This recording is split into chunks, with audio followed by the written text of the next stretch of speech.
ரஜினிகாந்த் அவர்கள் இதுல நடிக்கிறதா இருந்து அவருக்காக ரெட்ரோவா நீங்க பண்ணியிருந்தா என்ன சேஞ்சஸ் இருந்திருக்கும், எப்படி இருந்திருக்கும் அது?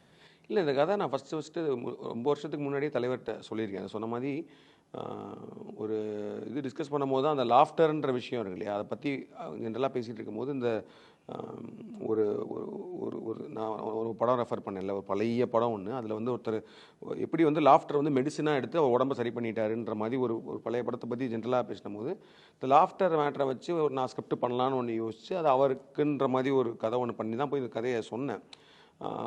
பட் அதுக்கப்புறம் அது அது ஏதோ ஒரு பாயிண்டில் வந்து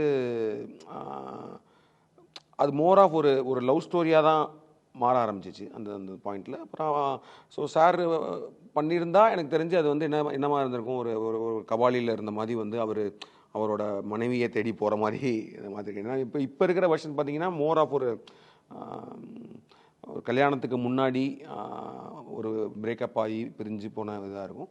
அவருக்கு இருந்தால் கண்டிப்பாக அதுக்கான சில விஷயங்கள் சேஞ்சஸ்லாம் பண்ணியிருப்போம். பட் அதர்வைஸ் எனக்கு தெரிஞ்சு அந்த விஷயங்கள் எல்லாமே அவருக்கு செட் ஆகிருக்குன்னு தான் தோணுது எனக்கு. அந்த ஒரு ஒரு இதுக்காக போய் ஒரு வாருக்காக ரெடியாகி ஒரு தேடப்பட்ட ஒருவன், அந்த த ஒன் அப்படின்ற அந்த விஷயத்துக்கு வந்து. பட்